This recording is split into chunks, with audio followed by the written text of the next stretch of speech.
Selamat pagi anak-anak.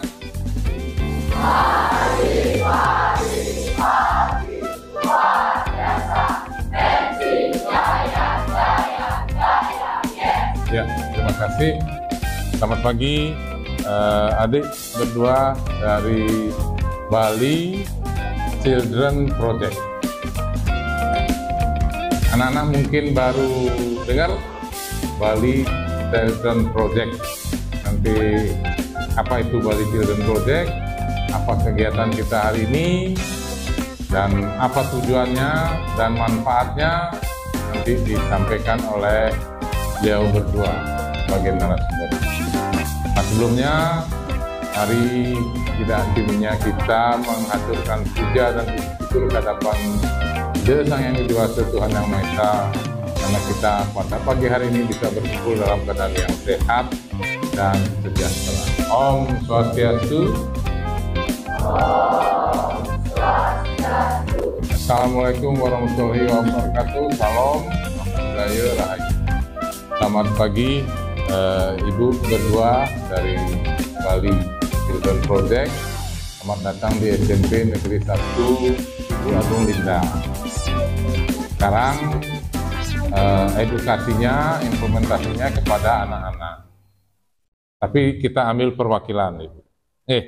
Perwakilan. Nanti perwakilan ini juga mengimbas kepada teman-teman yang lain. Kita lanjutkan setelah kegiatan di ruangan ini. Demikian yang bisa yang sampaikan. Terima kasih atas kedatangannya Ibu berdua, dan kami berharap kerjasama seperti ini sebagai bentuk dari edukasi untuk anak-anak remaja bisa nanti ke depan dilanjutkan. Oke, demikian yang bisa sampaikan. Acara sosialisasi dari Bali Children Project ini Bapak nyatakan dibuka secara resmi. Terima kasih. Atas waktunya kepada Bapak, kepada Ibu yang sudah hadir ke sekolah kami, terima kasih. Mohon nanti bimbingannya apabila pada saat pelaksanaan ada kekurangan yang belum kami lengkapi. Baik, untuk persingkat waktu ini saya hanya jelaskan beberapa hal, bahwasanya kelas yang akan kami sasar sudah dari kelas 7, tapi kelas 7-nya udah waktu ini, Bu. Jadi perwakilan dari kelas 8, ini kelas 8 yang ambil 2 kelas, yang mana kalau banyak kelas nanti ruangannya tidak cukup dan waktunya juga. Jadi tidak efektif seperti waktu kelas 7 itu saya coba beberapa, akan saya mulai kegiatannya. Selamat melanjutkan kegiatan. Ya, Pak.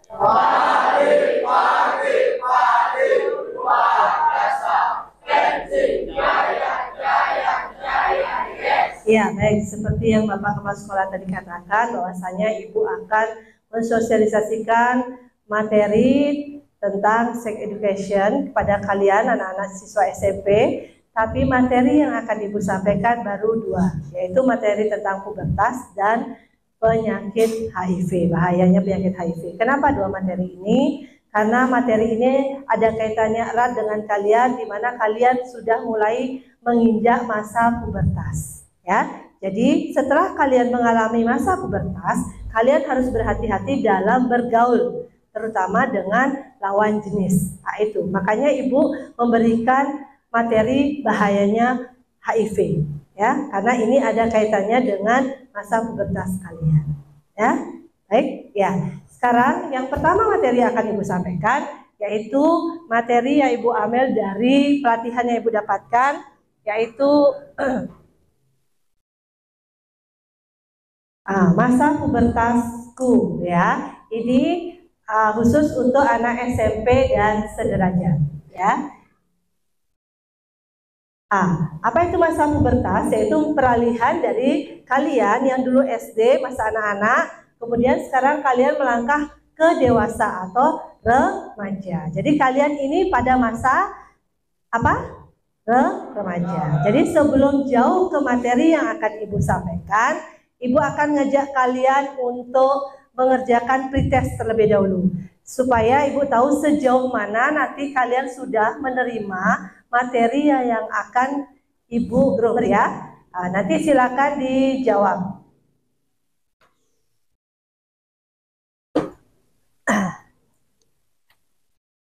Kurang lebih berapa menit ya untuk jawab 15 soal itu ya? 10 menit ya? Kemarin anak tak kasih 5 menit udah sih dia. Karena ya, tidak tahu.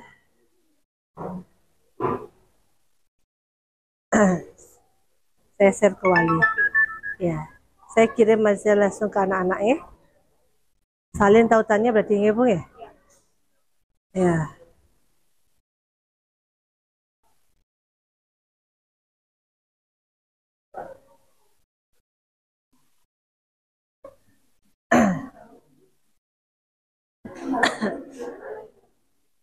Waktunya kurang lebih 10 menit. Kalau bisa sebelum 10 menit ya bisa dinikah. 2, 3. Gajah.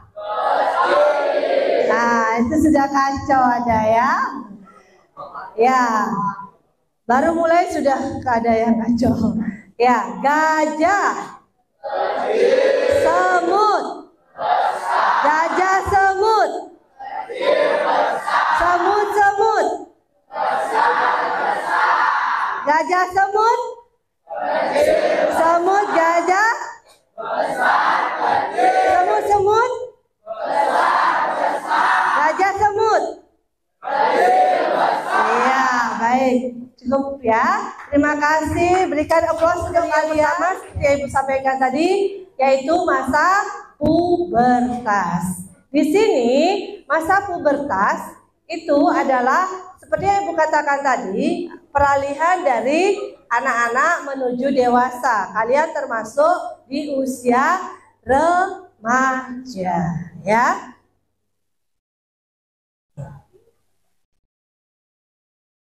Ada mengalami perubahan, di mana ada perubahan terhadap produksi hormon. Ya, hormon kalian sudah mulai memberikan sinyal di otak kalian bahwasanya kalian akan mengalami perubahan-perubahan ya. Kalau yang putri atau perempuan itu ada hormon progesteron dan estrogen. Itu akan memberikan sinyal kepada otak kalian sehingga akan terjadi perubahan-perubahan fisik, perubahan psikologis dan perubahan sosial ya. Kemudian untuk yang laki-laki itu ada hormon testosteron. Ini juga akan memberikan sinyal ke otak kalian bahwasanya itu akan membentuk perubahan-perubahan sama seperti tadi, perubahan fisik, psikologis dan perubahan sosial. Apakah itu? Kita lanjut lagi. Perubahan fisik. Perubahan fisik yang terjadi pada anak perempuan ya atau pada remaja itu akan adanya perubahan-perubahan fisik seperti pertumbuhan payudara ya. Jadi ada pertumbuhan payudara. Jadi payudara pada anak-anak perempuan akan lebih membesar ya.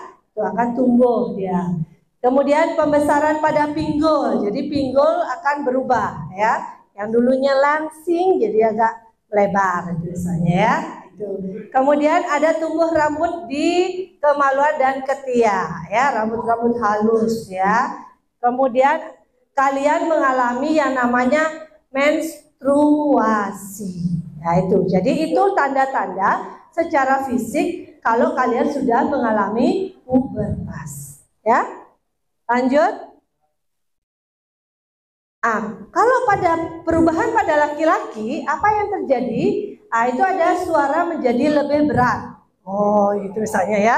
Yang dulunya masih kayak anak-anak, suaranya sekarang sudah berubah menjadi lebih besar gitu ya.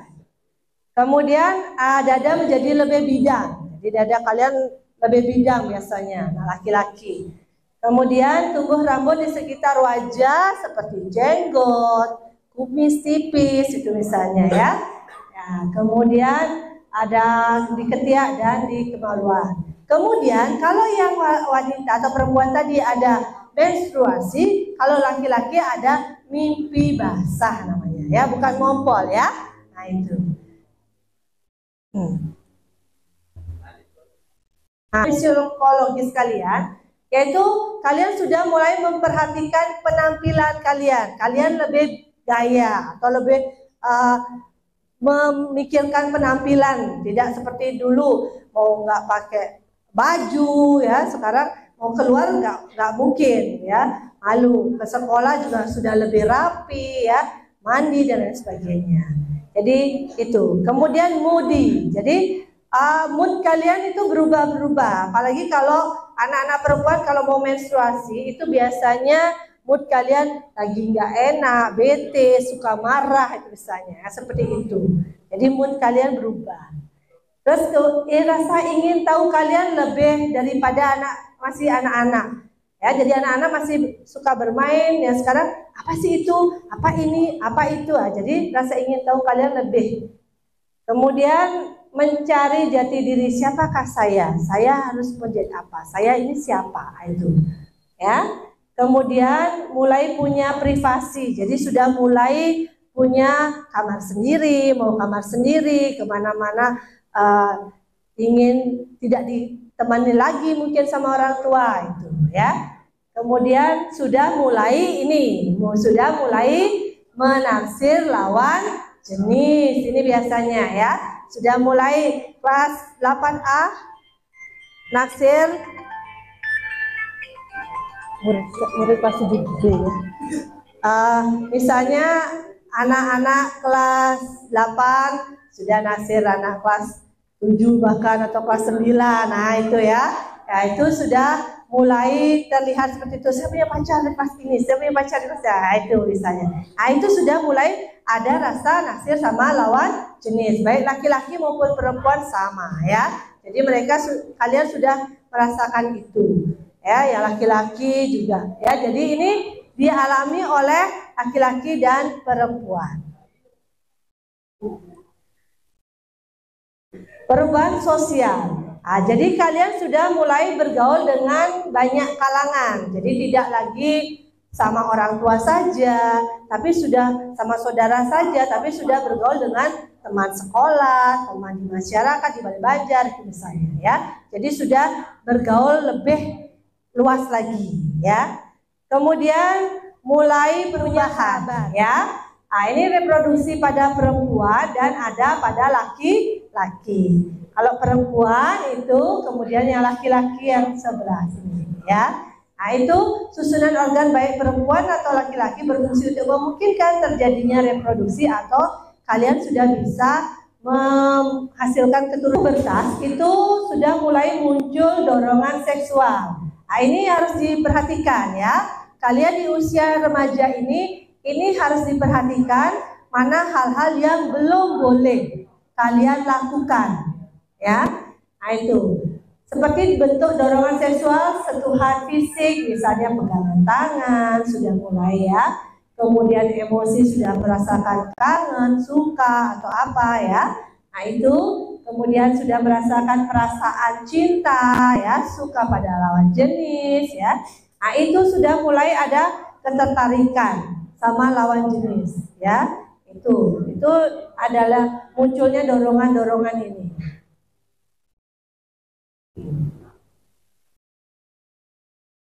Dorongan seksual ada sudah mulai yang perempuan, anak-anak perempuan suka berdandan, sudah seperti tadi Ibu katakan ya, mau ke sekolah bisa 1 jam berdandan ya, mau ketemu soalnya nanti di sekolah itu misalnya ya. Nah kemudian kemana-mana sudah gandengan tangan, nah itu misalnya ya kayak tergandeng gitu ya, kemana-mana nggak mau lepas, nah itu ya. Jadi sudah mulai kemana-mana ada nonton basket misalnya besok tidak diinginkan ya. Itu nanti ada materi kita, Ibu bisa nanti bahas di kelas ya. Sudah, itu adalah dorongan seksual ya yang muncul akibat edukasi ya, memberikan pembelajaran ya. Tidak berhubungan seksual di luar pernikahan. Nah ini belum boleh ya. Seperti yang Ibu katakan tadi, akibatnya nanti akan terjadi kehamilan yang tidak diinginkan. Nah, baik. 11, Ibu akan ajak kalian untuk menonton video yang berkaitan dengan proses pubertas. Kemudian bagaimana sistem reproduksi manusia pada wanita dan pada laki-laki atau perempuan, ya. Diperhatikan supaya nanti prosesnya bisa jawab, ya.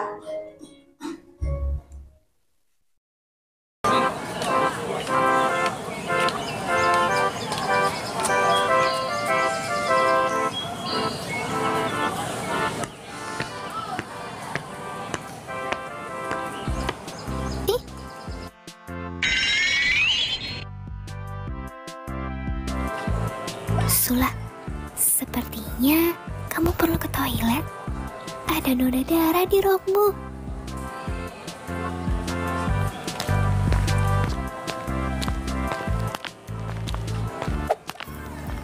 Hah? Sula? Kenapa dia berlari? Hei, kenapa roknya Sula?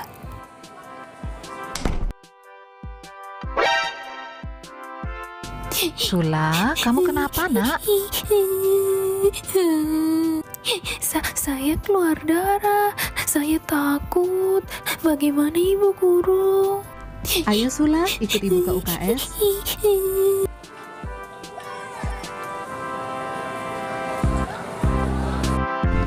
Sula, kamu tidak apa, Nak? Yang kamu alami ini namanya haid atau menstruasi. Semua anak perempuan mengalaminya, termasuk nenekmu, ibumu, tantemu, dan ibu guru juga mengalaminya. Sula kan takut, Bu. Juga malu. Sula kan masih kecil. Tidak apa, nanti ibu akan jelaskan. Sekarang, ayo ibu ajarkan cara memasang dan memakai pembalut. Selamat pagi, Bu Guru. Selamat pagi anak-anak. Pagi ini kita akan mempelajari tentang pubertas. Hah? Pubertas? Pubertas itu apa, Bu Guru? Itu loh, garis yang tidak boleh dilewati. Itu sih garis pembatas, bukan pubertas.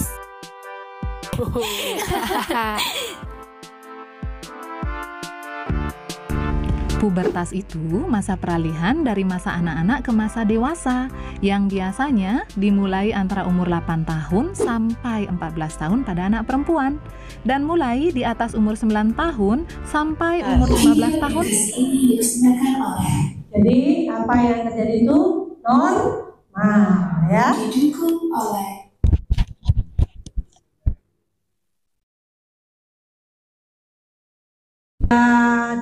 Tentang alat reproduksi supaya lebih jelas terkait dengan reproduksi laki-laki dan perempuan. Yayasan Bali Children's Project. Jelajahi dunia menarik tentang anatomi dan fisiologi tubuh manusia melalui video edukasi ini. Kalau kamu masih bingung, jangan ragu untuk bertanya pada orang dewasa yang kamu percaya, seperti orang tua atau guru.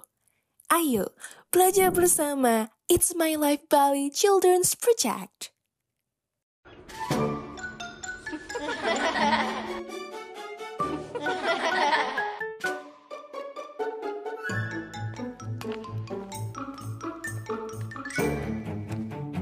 Kalian lagi nonton apa?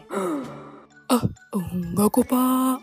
Kalian sedang menonton konten berbau pornografi ya? Pak Guru, ini kan sex education, Pak. Katanya kita harus tahu anatomi dan fisiologi tubuh kita. Kan mesti menonton konten-konten seperti ini, Pak, biar jelas kelihatan. Sex education itu bukan dengan menonton konten berbau pornografi. Nah, sekarang Bapak putarkan video sex education yang berhubungan dengan anatomi dan fisiologi tubuh kalian. Organ reproduksi kalian mengalami perubahan semenjak masa pubertas, di mana tubuh kalian dipersiapkan atau dimatangkan agar nanti siap bereproduksi atau memiliki anak saat kalian dewasa. Mau punya aku sekarang? Pada anak perempuan, organ reproduksi dibagi dua, yaitu bagian eksternal dan bagian internal. Nah, kalau organ reproduksi luar disebut vulva. Mons pubis merupakan bagian kulit pada kelamin yang ditumbuhi rambut-rambut halus. Ini labia mayora, dan ini labia minora. Organ klitoris ini sangat sensitif terhadap adanya rangsangan. Lubang uretra adalah lubang kencing pada perempuan. Ini adalah lubang vagina. Nah, kalau organ reproduksi bagian dalam itu, ada indung telur atau disebut ovarium, tuba fallopi, rahim atau disebut uterus, cervix, dan vagina. Indung telur atau ovarium ada dua, yaitu di sebelah kanan dan sebelah kiri. Mereka melepaskan satu sel telur secara bergantian setiap bulannya. Indung telur juga menghasilkan hormon estrogen dan progesteron yang berperan dalam proses menstruasi dan kehamilan ya. Lalu, sel telur ini melewati saluran bernama tuba fallopi menuju ke rahim. Nah, di tuba fallopi inilah terjadi pertemuan antara sel telur dan sel sperma yang disebut proses pembuahan atau fertilisasi. Rahim atau uterus memiliki 3 lapisan, yaitu perimetrium, myometrium, dan lapisan terdalam yang disebut endometrium. Jika sel telur tidak dibuahi oleh sel sperma, maka lapisan endometrium mengalami peluruhan dan mengalir keluar bersama darah yang biasa disebut dengan proses menstruasi.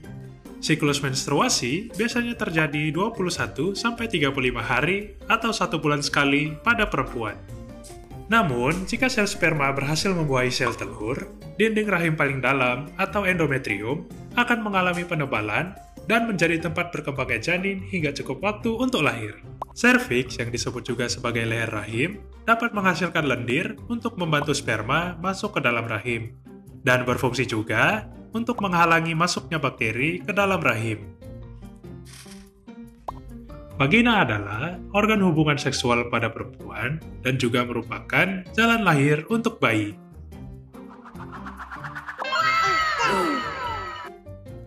Nah, kalau pada anak laki-laki itu, organ reproduksinya juga ada yang eksternal dan internal ya.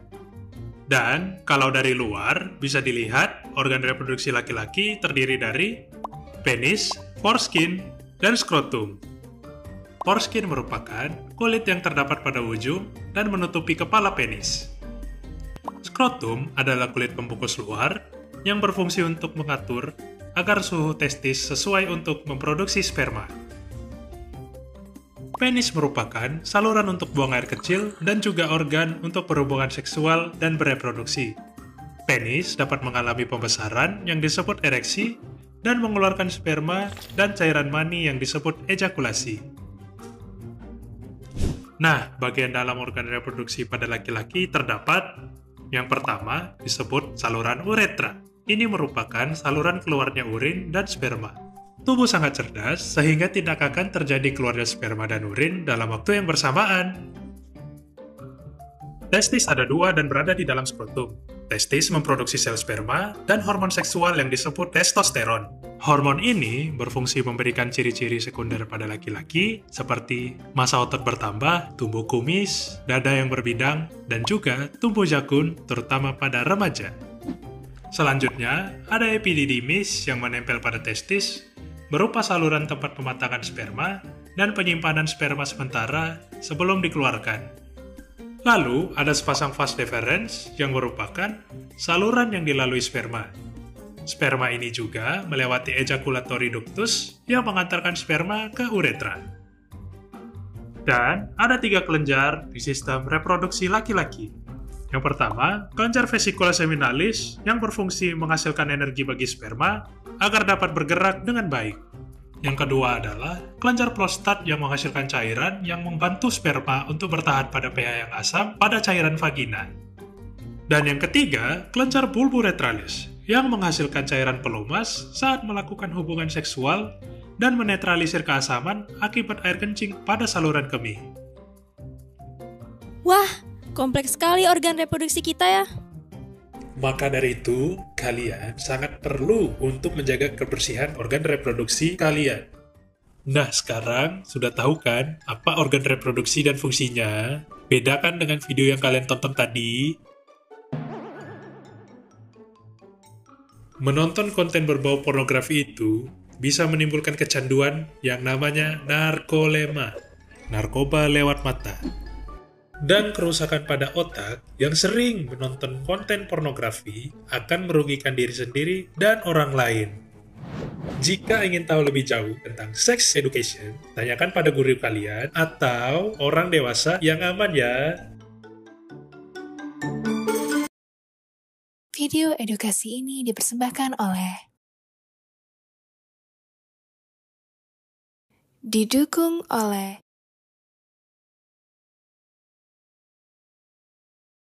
menonton video tentang sistem reproduksi, alat reproduksi perempuan dan kalian di usia atau di masa pubertas kalian. Ya, baik, untuk mengingat kembali, tadi sudah dijelaskan tentang pubertas, sudah dijelaskan tentang sistem reproduksi, pubertas. Kalian sering bilang, oh aku sudah masa puber. Ya, masa puber berarti kalian. Kemudian yang kedua dari segi psikologis. Sudah semua yang perempuan sudah menstruasi? Ada yang belum? Ada yang belum? Tidak masalah. Tadi dikatakan masa pubertas anak perempuan dari usia berapa? 8 sampai 14 tahun, atau kemungkinan ada yang berbeda. Tidak bisa disamakan. Ya, ada kemungkinan yang usia 17 tahun baru menstruasi. Ada. Saya kok belum menstruasi, padahal katanya masa pubertas anak perempuan itu dari usia 8 tahun sampai 14 tahun. Ditunggu. Setelah itu baru konsultasikan ke dokter jika tidak kunjung datang. Begitu. Ya, kemudian anak laki-laki. Anak laki-laki pada ngembain suaranya. Tahu ngembain suaranya berat? Sudah rasanya seperti itu? Iya, ada yang sudah pernah mengalami mimpi basah? Ada? Iya, pasti ada. Ya, tidak masalah. Tidak masalah. Artinya apa? Oh, saya normal gitu ya. Nah, itu dipertanyakan. Ya. Jadi, hal-hal yang normal seperti itu jangan kalian anggap sebagai hal-hal yang tabu. Tidak, inilah masa-masa yang kalian harus pelajari. Pelajari untuk apa? Agar tidak terjadi kesalahan. Karena di masa-masa kalian ini masa-masa mencoba, ya, keinginan untuk tahu itu sangat besar. Ya. Ingin tahu aja timpal membalik video. Tadi namanya kalau misalkan kecanduan menonton video tersebut disebut narkolema. Ya, begitu. Nah, tadi Ibu kilas balik dari sistem reproduksi atau alat reproduksi untuk perempuan.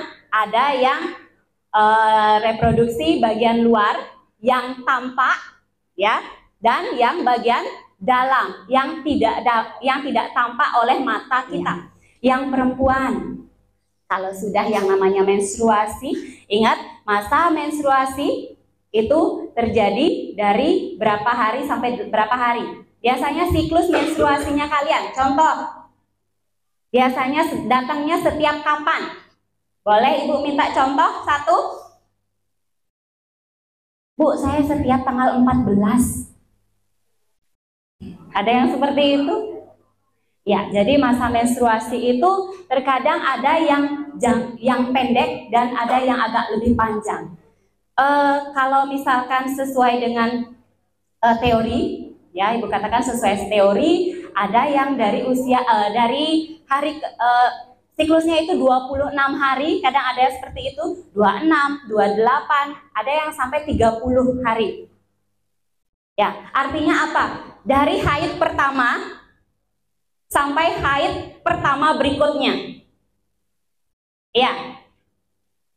Oke, kalau siklusnya ada yang 28 hari, misalkan seperti itu, oh bulan depan berarti saya haidnya tanggal segini. Dihitung, tanggal tidak akan tetap. Kalau misalkan ada tanggal 30 sampai 31, ada tanggal sampai 28, kan tidak mungkin tetap. Ya, jangan jadi nanti kalian, oh saya baru haid tanggal 1, loh kok nggak tanggal 1 lagi saya haidnya? Ya, silahkan dihitung siklus kalian sendiri, begitu. Yang laki-laki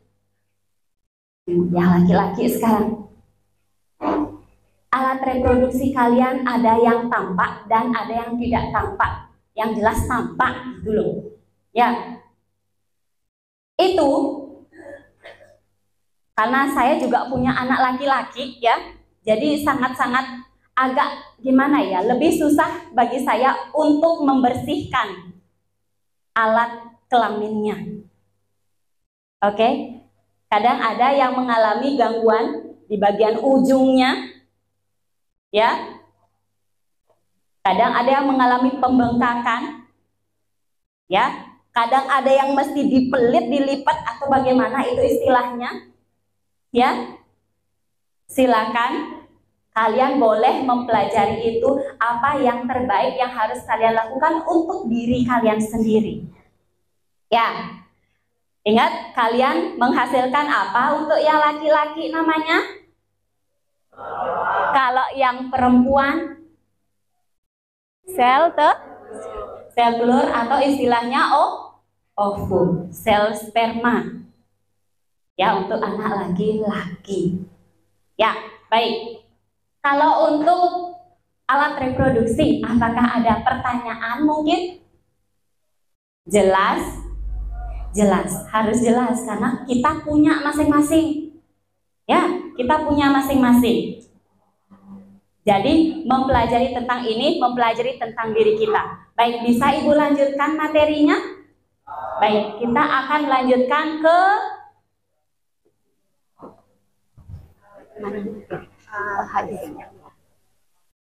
tentang HIV dan AIDS. Ada yang pernah, ada yang belum pernah. Ya, baik. Kita akan mengenal lebih jauh apa sih HIV dan siapa sih si AIDS itu. Ya. Baik.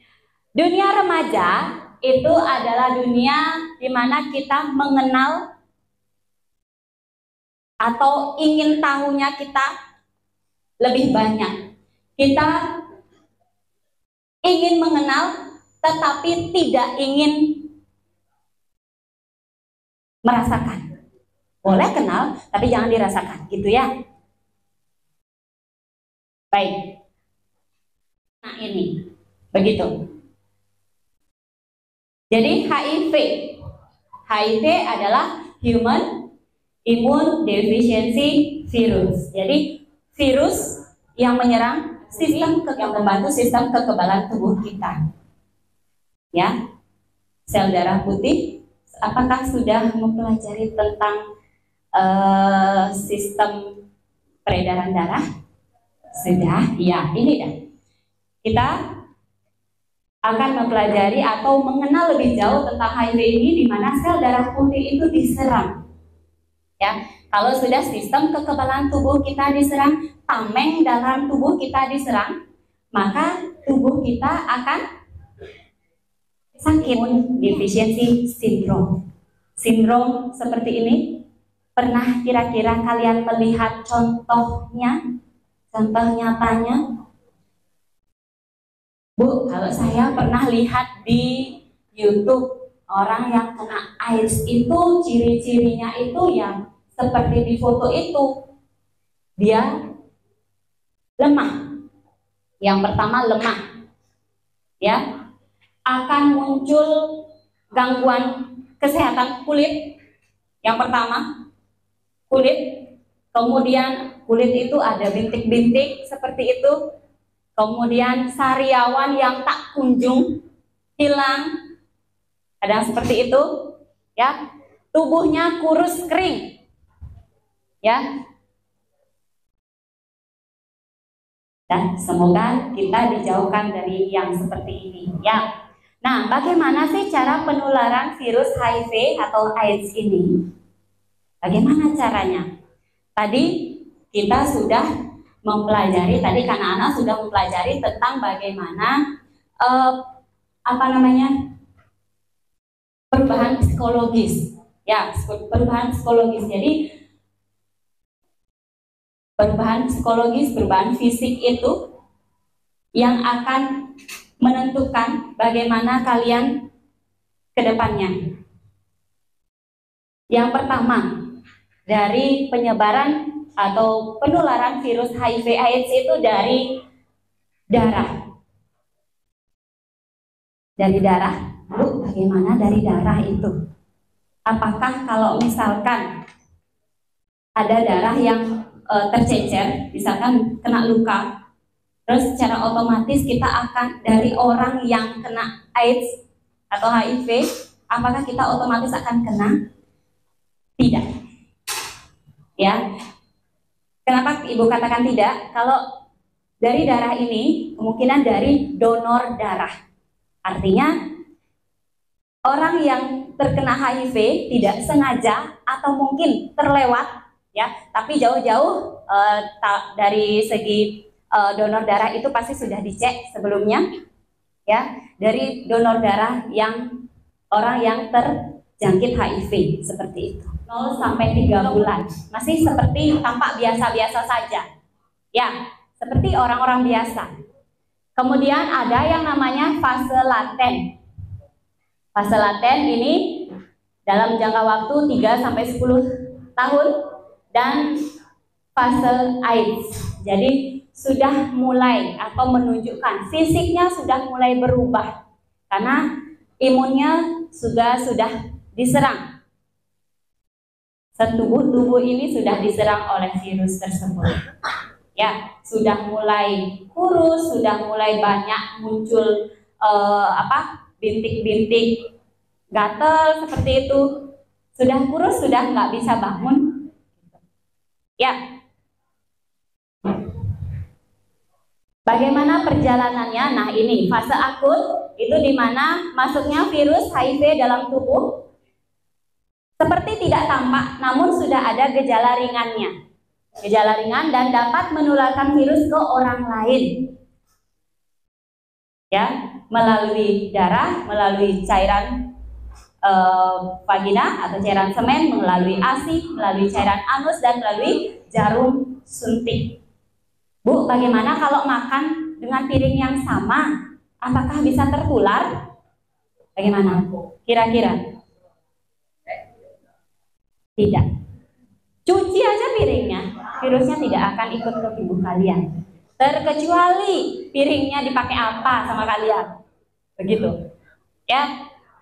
Dipakai lain-lain, ya. Nah, jadi ada kemudian yang kedua itu ada fase laten dari 3 sampai 10 tahun, lebih dari 1 bulan tanpa sebab yang jelas.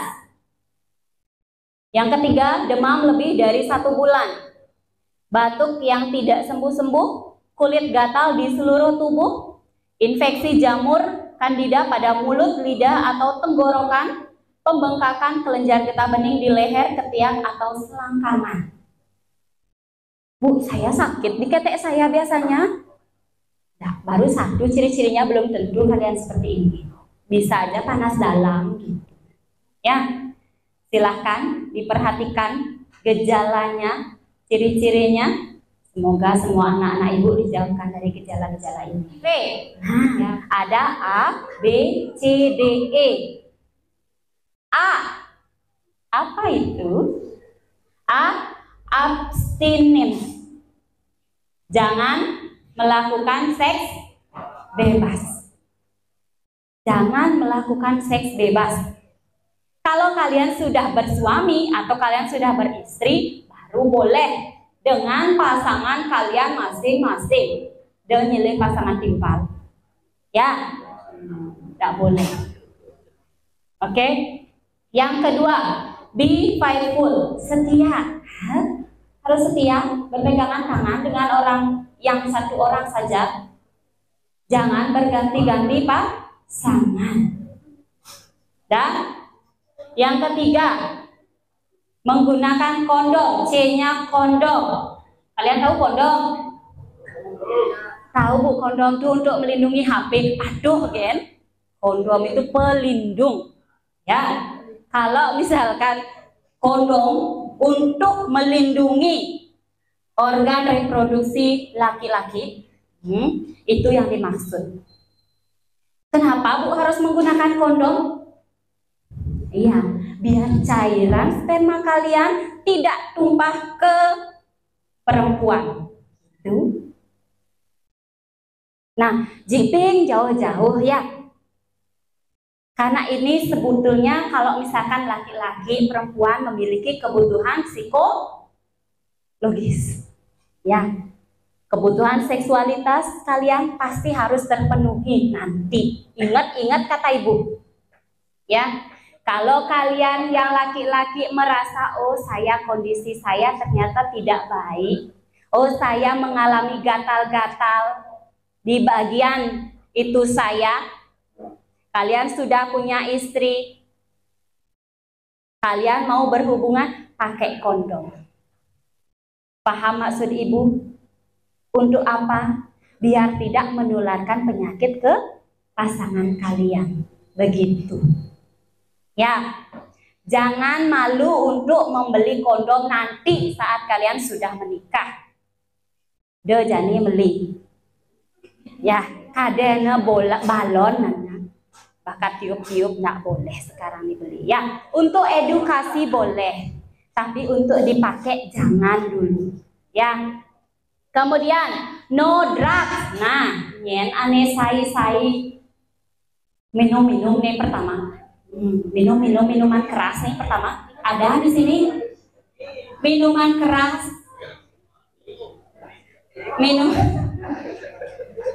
Nggak ada ya. Ibu yakin tidak? Oke, kita nonton terakhir. Ya, kita nonton terakhir. Bagaimana sih tentang HIV/AIDS itu sebenarnya? Ya. Bali Children's Project.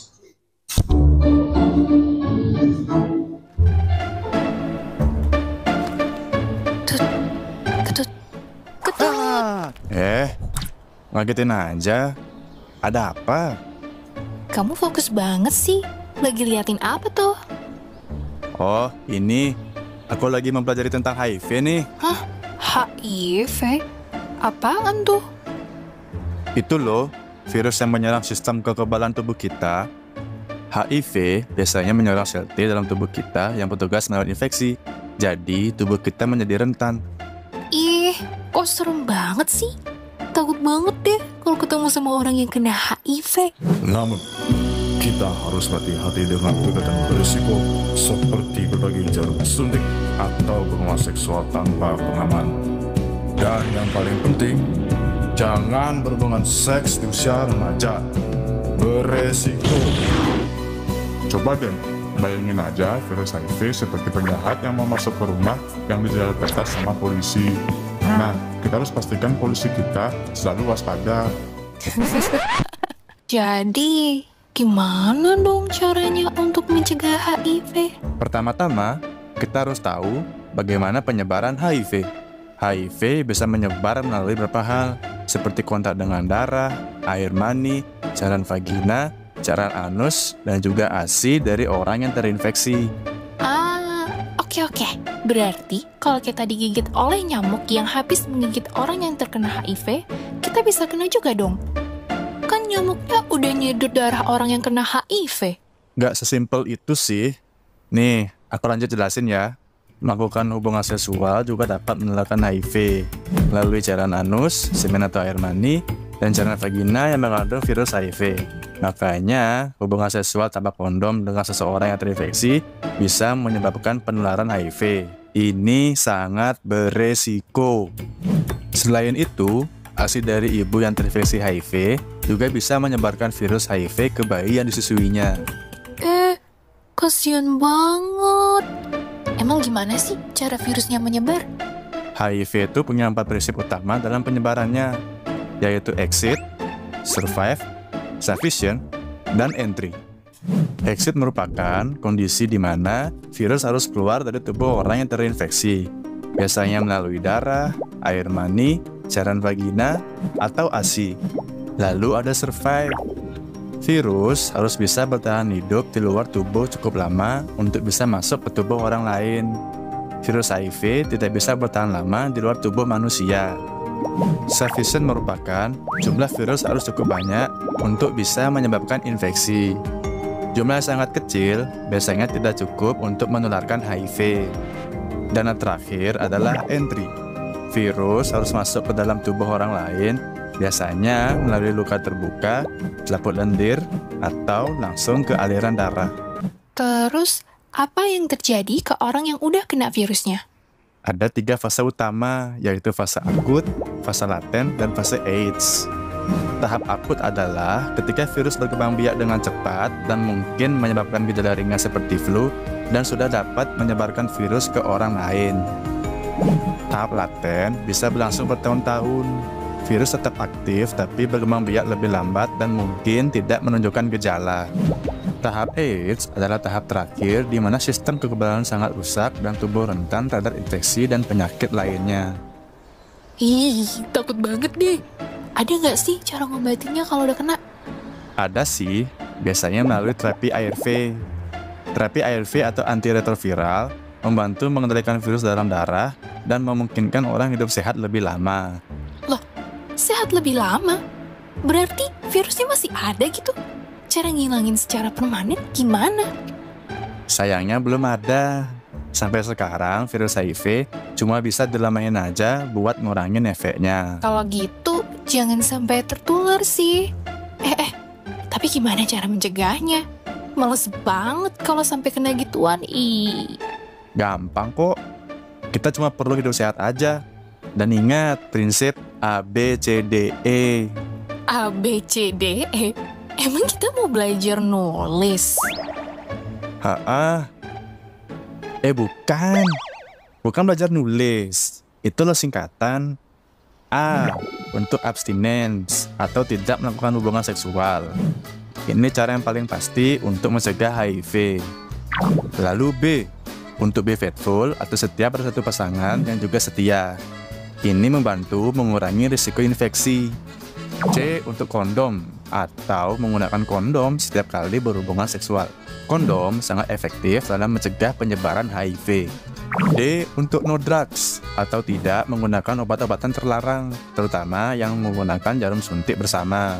E untuk education atau pendidikan. Dengan pengetahuan yang benar, kita bisa membuat keputusan yang lebih baik untuk melindungi diri kita. Nah, jadi intinya, dengan pengetahuan dan tindakan yang tepat, kita bisa melindungi diri dari HIV atau AIDS.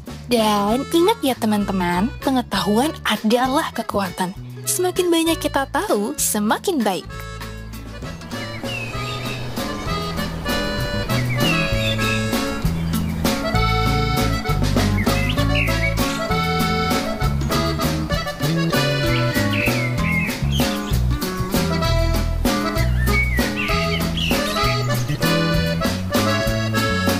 Video edukasi ini dipersembahkan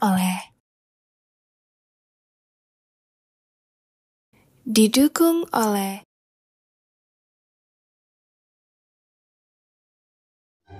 cowok-cowok atau yang pria laki-laki udah paham? Ya, jadi bagaimana menjaga alat reproduksi yang kalian miliki ya, baik itu laki-laki maupun perempuan agar tidak terjangkit penyakit. Jadi virus ini belum ada obatnya ya, hanya terapi saja untuk memperpanjang kesehatannya ya, jadi belum ada obatnya.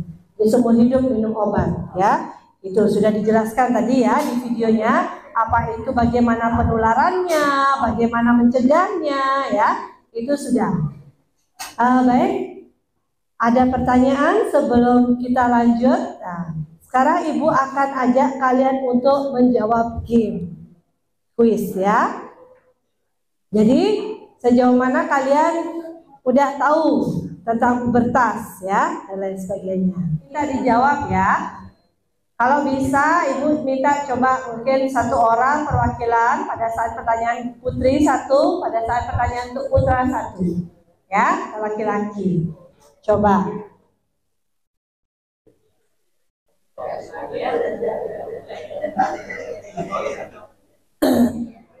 Jika menstruasi tidak boleh mencuci rambut.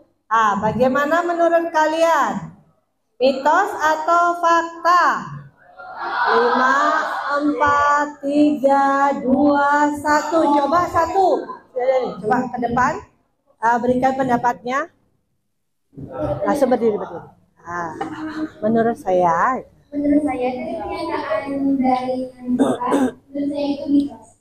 Jadi jawabannya adalah hal normal yang dapat terjadi tanpa atau dengan adanya mimpi erotis. Ini yang laki-laki tadi sudah mendengarkan. Bagaimana? Mitos atau fakta? Apa? Fakta? Coba. Menurut Yoga apa? Mitos atau fakta? Fakta. Yang lain sependapat? Iya, kita lihat ya.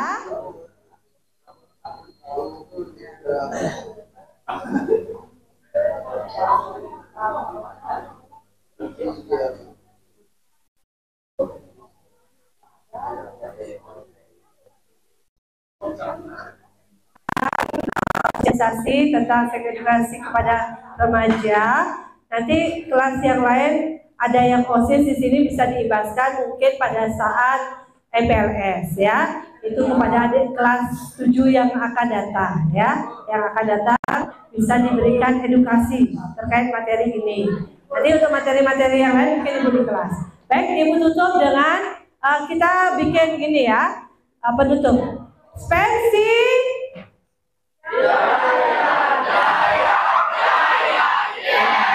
Spensi.